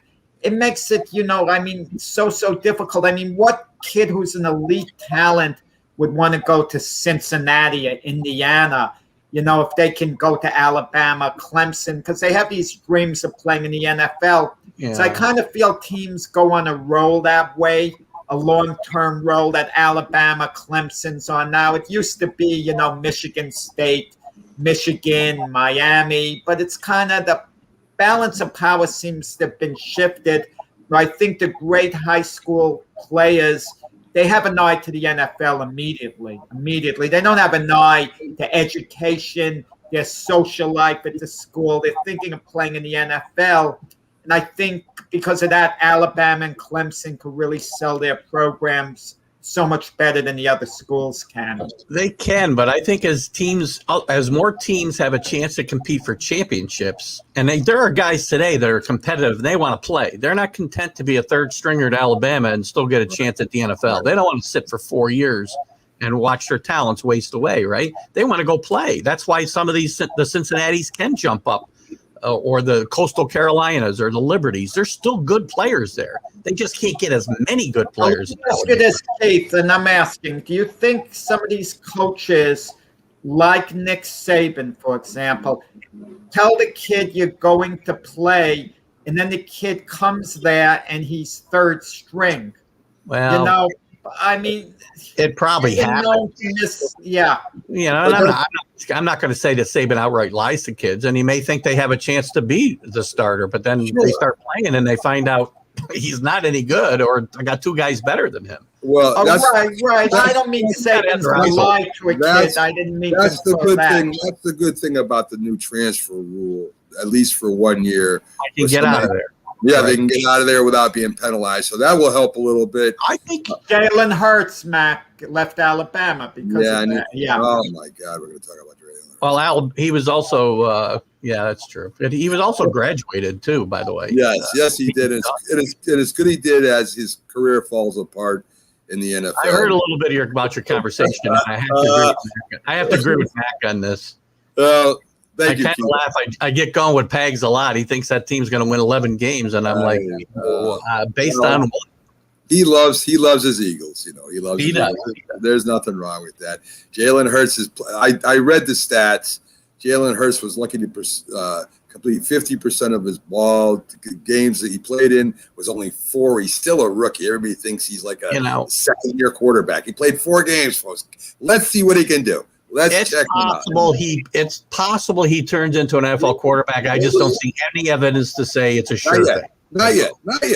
He's still a rookie. He has to play 16 games, folks. Give him a chance. Let's see what he can do. I'm not saying he's a bad quarterback. Let's stop the Jalen Hurts, Pro Bowl fantasy football #1 pick talk for now. Just for now. Let him play a couple of games. Yeah, I want to be in that fantasy league that he's #1 pick, by the way. I do too. And I hope they're playing for money. Keith, let me know what's going on with the NCAA stuff. We got a lot of stuff going on in Northeast Streaming Sports, folks. There's a lot of stuff coming up with football season coming. A lot more shows, a lot of stuff. So stick with us. Stick with Northeast Streaming Sports. Keith, thanks for joining us. You do every week. Everybody go check out TGI Sports. It's its own site. It's got an incredible show over there. He's on Northeast Streaming Sports also, and all the platforms Northeast Streaming Sports is on. He's everywhere, so check it out. Great show, great interviews, and a very popular show over there at TGI Sports Talk. So go check him out. Thanks again, Keith. Thanks for those kind words. You guys have a great weekend. You too, Keith. Thanks. So there you go, folks. TGI Sports, Keith Angle. You got to check him out. He does a great job over there. Jack, we're hitting our second break, and on the other side scheduled is Brady Tinker from A Cowboy Life. He does a great job for the Cowboys. He makes money off that show. I mean, he's that good. He's been around the Cowboys for years, has been on ESPN, has been all over the place. So very professional, great talent, and we'll have him on right after these messages. So as I look for my banners, as I always do at this time, Jack, when the pressure's on, but I stay calm, as you can see, and we will get off of here and back on in a couple of minutes, folks, so stick with us.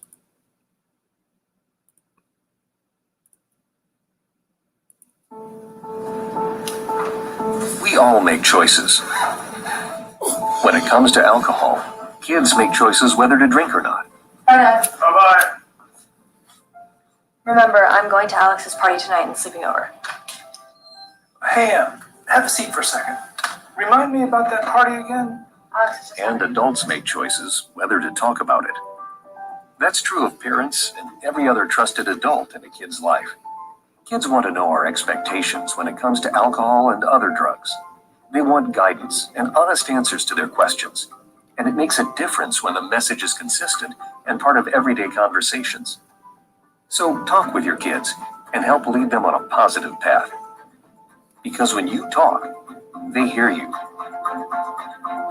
For more information about talking with your kids about underage use of alcohol and other drugs, visit underagedrinking.samhsa.gov. If you served honorably in our nation's armed forces and you're looking for a way to continue serving your fellow veterans in your community, then join AMVETS. Each year, AMVETS members volunteer millions of hours at VA healthcare facilities from coast to coast, helping to improve the lives of their fellow veterans through the VA Voluntary Services Program. AMVETS posts and departments also participate in a wide variety of community service projects, ranging from Americanism in our schools to supporting the Special Olympics and Boy Scouts of America. If you no longer wear the uniform today, you can still serve through the AMVETS by joining today at amvets.org. If you talk and they will hear you every single time. Oh, we're getting killed. Yeah, well, Kyle's not here. How come? Kicked off the team. Didn't Tim tell you? Kyle and some other kids got caught drinking beer in the park a couple of nights ago. Really? Yeah. Zero tolerance. He's out for the season. Come on, it's the first offense, right? That we know of. But why should that matter? He knew not to drink. I've made it clear to Matt that's what we expect from him. What have you said to Tim? Nothing really. You know, a lot of kids try it at this age, so. Yeah, well, a lot of kids don't try it too. I'm not saying that Matt's gonna be this perfect kid, but if I don't tell him what we expect and why he shouldn't drink, how's he gonna know? You think kids that age really listen? They never admit it, Bill, but they hear more than you think. Talk. They hear you. For more information about talking with kids about underage drinking, visit underagedrinking.samhsa.gov. I mean, you can see right now, without LeBron, Lakers are struggling. Let me tell you about a team I hate, all right? I know the Dallas Cowboy fan is here, so I had to make sure he knew how much I hate this team. I'm ready. I've often said that the people who run baseball, they try very hard to ruin it. I'm from Brooklyn. I don't have a problem saying it to his face. Oh, I'm from Brooklyn. Hey, isn't he?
Good morning, everyone. And welcome back to the Mac and Jack Sports Show, coming to you live every Wednesday through Sunday, 8 to 10 a.m. Jack, we've been covering a lot of different things in sports today. We've had on, just had on Keith Angle from TGI Sports, comes on every week Friday with us. We're scheduled to have Brady Tinker up from Cowboy Life. He hasn't popped in yet. I played the Mustangs promo. And over on Northeast Streaming Sports, folks, we have 4 to 5 games from the East Conference Football League playing live there on tomorrow, Saturday. So if you want to watch some great football, tune in to Northeast Streaming Sports tomorrow. They started at nighttime, most of them about 6. They start around 6 o'clock. Some start earlier. Come over after 5. Check it out. You'll see some live games. Logan Landers and Jay McLovin from Northeast Streaming Sports, unscripted sports show. They'll be calling the game live from Mustangs Field, where the Mustangs will be playing the Connecticut Panthers. 2 good teams. The Mustangs rated in the top 5, top 10 at least of the game. All of the 26 teams there, Jack. 26 teams playing in that conference. Some great football, and tune in tomorrow and watch some of them guys play. There's probably some great hidden talent over there.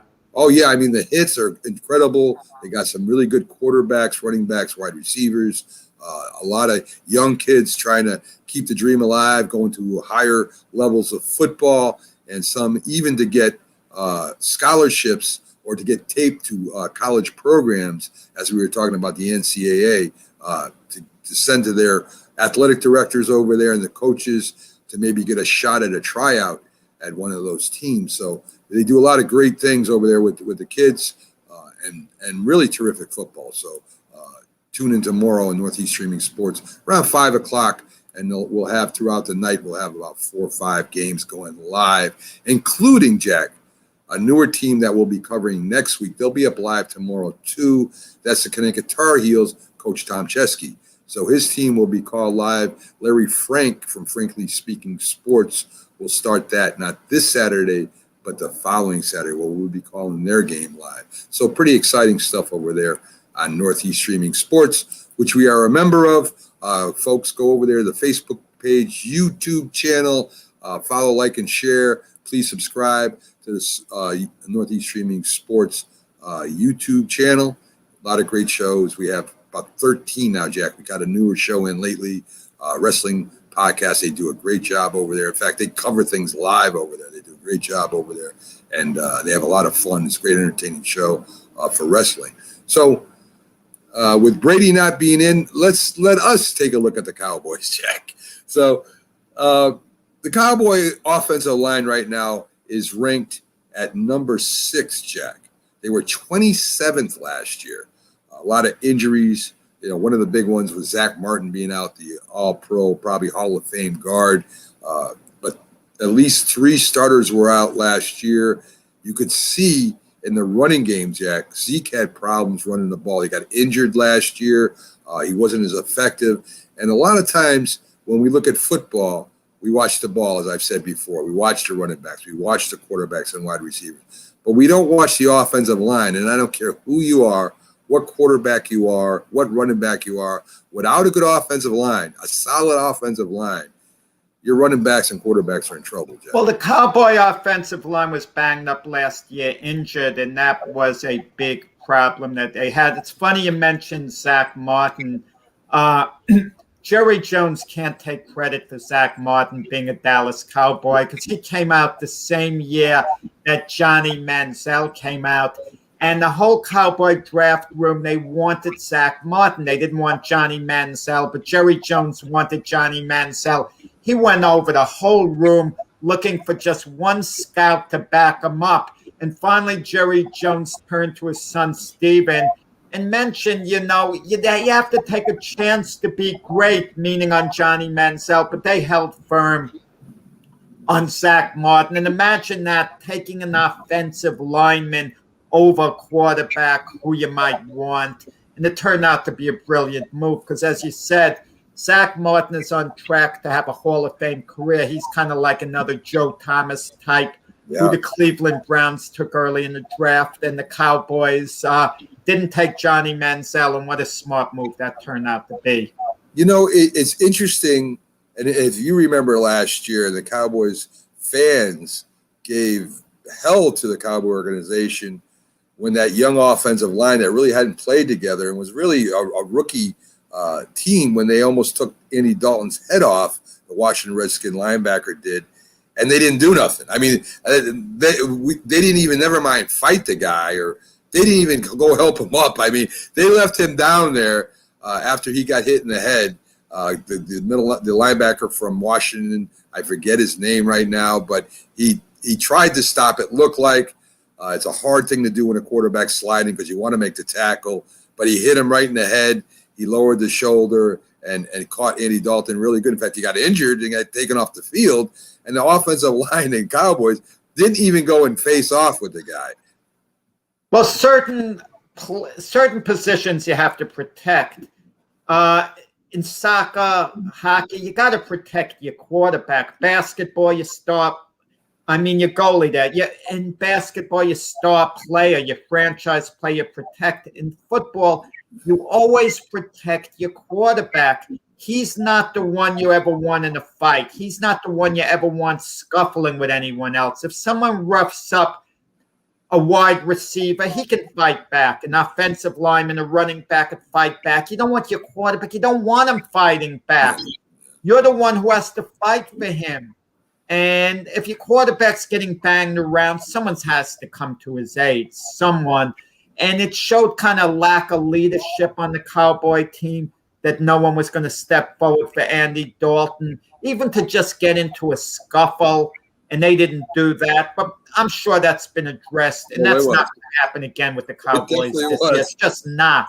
If Zach Martin was there, it would have been all over, Jack. I'm telling you, that would have not stand pat.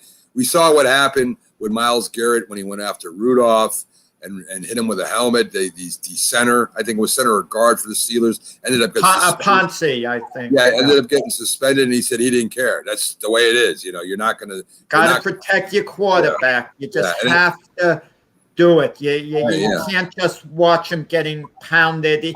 Even if it wasn't intentional, if you feel the hit was unnecessary, right? A little unnecessary, it's got to get addressed. Yes. And the Cowboys didn't quite do it. I'm not sure how much they could have actually gotten accomplished, but even if it's for perception, that you're there, you get in the face of another player and give them a warning, don't do that again, but to just not be there at all. And for Andy Dalton to just be on the ground, it's a bad look. Yes. So I imagine they will, will be, that won't happen again, especially with the veterans back. So, this is the key, right? Dak has been injured, Prescott, and, we don't know how good his ankle's going to be. Zeke was hurt. And that's the key to keeping them healthy. I think the bigger key is Ezekiel Elliott. Dak Prescott should be fine. They wouldn't have given him that massive contract unless the Cowboy doctors really checked him out thoroughly and could sign off for him being able to come back and be his old self and not be compromised, okay? Yeah. So I don't think that's the issue. And Dak Prescott is a proven quarterback, a very good proven NFL quarterback. Ezekiel Elliott, I would worry about a little bit. He was sensational as a rookie his first couple of years, but his performance seemed to be slipping a bit even when the offensive line was healthy. And, of course, there's a ready-made excuse. If your offensive line is banged up, players are injured, you don't have your regulars blocking for you, that could be a ready-made excuse of why you're not performing as well. But this is going to be make or break for Ezekiel Elliott. Jack, a big contract. Yeah. I was thinking about that, earlier this morning. I remember the Cowboy fans saying when everybody was healthy and they looked like they were going to be contention for a Super Bowl, why they kept throwing the ball when you had Zeke Elliott there. I think that was one of the reasons that Jason Garrett ended up getting let go of, letting those plays be called, because Cowboys had the game in hand, or at least were in the game, and they went away from Zeke. And they just started throwing the ball. And not that Dak Prescott can't throw the ball, but it turned the ball over a lot faster. It lost them a couple of games, not going with Zeke Elliott in those situations. Even Zeke was complaining. As you see, he makes that motion, feed me. I just don't know if he's going to be durable like the running back from the Titans. I don't know if they're going to base the whole offense around him anymore, or with McCarthy there, if it's going to be like it was with Rodgers or with Farr, if they're going to throw the ball a lot. And I think that's what they're going to do this year. Well, you mentioned the Titans' Derrick Henry. He's kind of a bit of a different type runner. Derrick Henry's a powerhouse. I mean, he's an old school, a John Riggins type player. You could just keep running him up the middle. The defense knows what's coming. They can't stop him. Ezekiel Elliott's a little more flash, a little more, to the outside, as much as he runs to the inside. And, we just don't know with Ezekiel Elliott. And his level of commitment, there have been whispers maybe isn't as great as it should be. But this is a year where it's crucial for Ezekiel Elliott, his future going forward. Because if he doesn't have a big year this year, then he's not the type of player that the Cowboys thought he was, or what he showed himself when he burst onto the scene, as a rookie. So this is really make or break. I think Dak Prescott's going to be fine. I'm not so sure about Ezekiel Elliott. That's great points. They say they got some cautious optimism at linebacker, Jack. Of course, we know, they picked up Micah Parsons. Some people thought he was the best player in the draft. And he is a dynamic linebacker for Penn State. The other linebackers have struggled. Van Der Esch, to stay on the field, he had problems. Of course, Lee's had problems the past few years, and Smith kind of took a step back. So along with their defensive line, who really didn't come to play last year, the linebacking crew was banged up. So Micah, does that improve that linebacker? Oh, absolutely. I think the Cowboys do have depth at linebacker from, all reports. And if they were drafting strictly for positional need, as some teams sometimes do, I'm not a fan of drafting for need. In some cases, I realize you might have to. I'm all for drafting the best player over need. Okay, that's just me. But that's a debate we could go back and forth. With Micah Parsons was arguably the best defensive player in the draft. Just like you could argue, well, Kyle Pitts, the tight end taken by the Falcons, was the best offensive player. Micah Parsons, some feel, fell to the Cowboys in the draft because there were off-the-field issues. But some of those off-the-field issues maybe took place in high school. Yeah. Okay? But sometimes when players have off-the-field issues, it scares teams. Sure. And they're reluctant to draft a player that highly. So some feel Micah Parsons fell to the Cowboys because of that. But I feel that's a great pickup for Dallas, at linebacker there. I mean, he might anchor their defense for years to come. I think so too. We don't know about injury, but yeah, I think he's a tremendous athlete, and playing in the linebacker position, you need tremendous athletes today. And they also drafted heavy on defensive backs. That's been the knock against the Cowboys. Has been their secondary for the last, I don't know how many years. They got, of course, that new defensive coach that's going to kind of break down the scheme. Dan Quinn, yeah. Right. And the Giants had the same problem a couple years back, Jack. They had a defensive coach that it seemed like the players didn't know what the heck was going on with the schemes and strategy. They were so, I don't want to say outlandish. They were so consuming wide areas. I mean, there was a lot of things to learn. And when the new defensive coordinator came in for the Giants and did a great job breaking things down, making it easier for the Giants, the defense improved. So, a lot of people are saying, with Nolan there in charge, it should help the defense, especially the secondary and linebackers.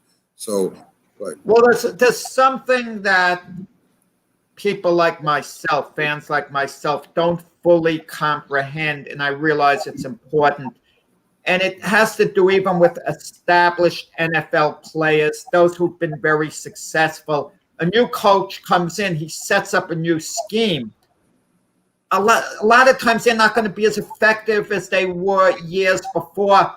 And people are going to think, well, their performance has slipped. Yeah, their performance has slipped, but their skill level hasn't slipped. They haven't truly slowed down as players, but they don't always fit into that scheme. And you have certain players, as a result, they become unhappy because they've had success, under other schemes. But because an offensive coordinator, defensive coordinator has changed things around, they've become adversely affected. Oh, yeah, I agree, Jack. It's called out-coaching the players, and a lot of coaches at every level do that. They have this vision, and they either don't have the players that can do this vision, or they don't know how to put it across to them. Because, of course, a coach's job is to get them in a position to win. That's all you can do. You can't play the game. But they got to be prepared for the season. They got to be prepared for each game. And you've got to have something that they can execute. If you can't do that, I mean, you're just going to lose. You're going to lose. You got to lose because there's going to be too many mistakes. So, as a coach, Jack, that's what you want to do. You want them to totally understand the game plan, the strategy for the year, the game plan, each game plan. If you can do that, you have a shot. There were two that were great at that, Jack. Tom Landry and Bill Belichick. They were innovators of defense. And they both had defensive that understood what they had to do. I mean, that's number one. It's funny, yeah, and it's funny you talk about coaches. Jason Garrett getting let go as Cowboy coach. The Joneses never wanted to let Jason Garrett go. They had to do it. It was fatigue because the Cowboys had underperformed, and especially the last year he was let go. They finished with an 8-8 record and missed the playoffs. But when they were 8-4, the probability rate was 90% they'd make the playoffs. Every week it kept going down. And when you lose your last 4 games of the season like that, and the media keeps calling for coaching change, eventually you get tired and you feel you kind of have to move on. But it's interesting that the Giants they picked Jason Garrett up as their offensive coordinator. Okay, and we'll see how it works out this year. This year for the Giants, it's not just make or break for Daniel Jones, but for Jason Garrett as an offensive coordinator and possibly future head coach. If Daniel Jones thrives this year, he has a big year, and the Giants have a big year, you better believe Jason Garrett all of a sudden becomes a much more viable candidate on the head coaching market for those wanting to fill openings. Oh, I agree, Jack. I agree 100%. I think everybody talks about Daniel Jones. I think Jason Garrett is under the gun too, because last year the offense performed terribly. There's no other way to say it. I mean, they had a couple good games, but I don't care how close you are. The offense was terrible. Interesting, you talk about firing coaches and hiring certain people. Now, Dave McCarthy has a Super Bowl win underneath him with the Green Bay Packers. A lot of people were not happy with that decision. Yeah, Mike McCarthy there. I'm not the biggest Mike McCarthy fan, even though he did win the Super Bowl one. Dave is his twin brother, though, Jack. Sometimes they switch it out. But, yeah, Mike McCarthy, a lot of people weren't happy with that decision. But I think, Jones wanted to have somebody that had some experience, or he would have went younger. And I think he still likes to have his finger on the button, if you will. They hired Bob McAdoo as a consultant, Jack. Now, as any consultant, I mean, what is he consulting? To get Smith as a. Well, McAdoo did have a good year with the Giants. Yeah, but that was a leftover team. His next year, I mean, he was McAdoo as an offensive coordinator was okay. I don't even think he was good. I think he was okay. He was a professional offensive coordinator. But as a head coach, no, Jack, he was not good at all. And as a consultant for the team, now he worked with McCarthy over at Green Bay. I just don't understand that. I mean, what kind of message is that? I understand it, Max. Sometimes you've worked with a guy. Yeah. You want the guy to be with you. You feel he can help you individually. Okay? And you've worked with him in the past. He's a friend. You want him to be a part of the organization. You want to keep him relevant. You want to keep him in football because you have your relationship with him. You like him a lot. You want to do something for him. So Mike McCarthy sees the Joneses, probably talks to him. He'd love to have him on his staff. He's a former head coach. So if you're a former head coach, you usually have something to offer, some type of experience. And the Joneses probably figured there's nowhere for him. We'll let him be a consultant and pay him next to nothing. It's harmless, Mac. It's completely harmless. Well, you were talking about perception, Jack. And I mean, what kind of perception is that? I mean, out of all the great coaches that have coached in the past that might be willing to take that job, to consult. I mean, I imagine even Dick Vermeil would take that job to consult. I mean, what do? Well, you come in and I consult with the coach. That's my job. Of course, but listen, there's a difference involved.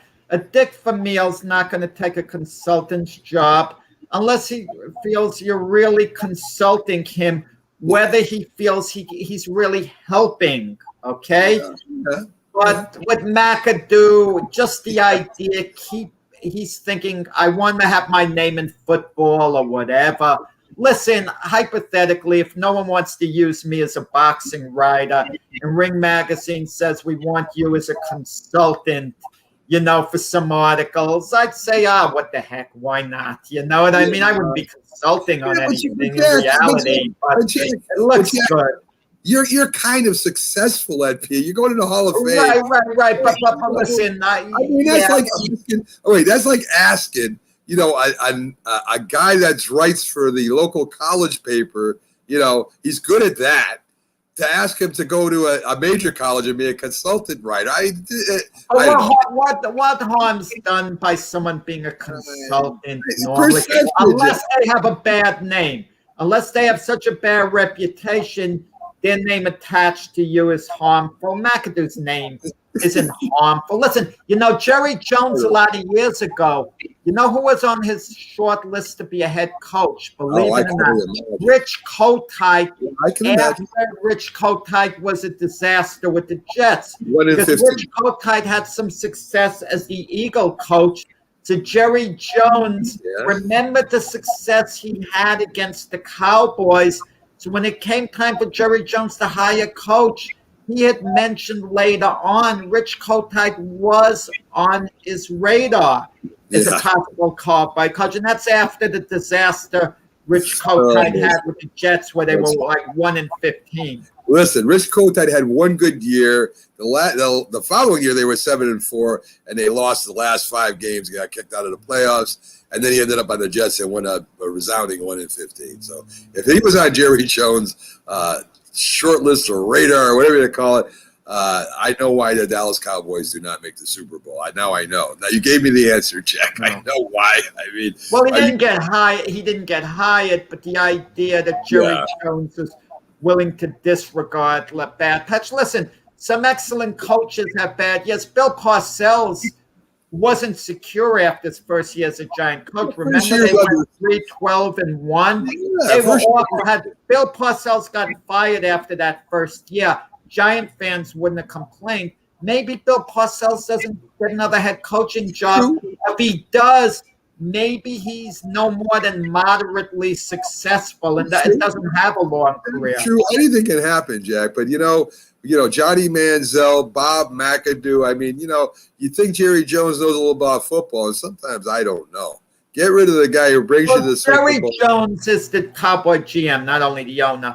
Listen, and if we're going to look at Jerry Jones fairly, there have been a lot better GMs, but there have been a lot worse GMs. Yeah, I agree. If you look at his whole history and you want to look at it fairly, he's been – is it fair to call him an average GM? That's something we should ask Max Kellerman next Wednesday, get another opinion. How do you rate Jerry Jones as a GM? Well, is he an average GM on balance? They've been worse, they've been better. That's my perception. We'll get our answer Sunday when we have 2-time Super Bowl champion. Oh, well, Jim Jeffcoat probably likes Jerry Jones personally.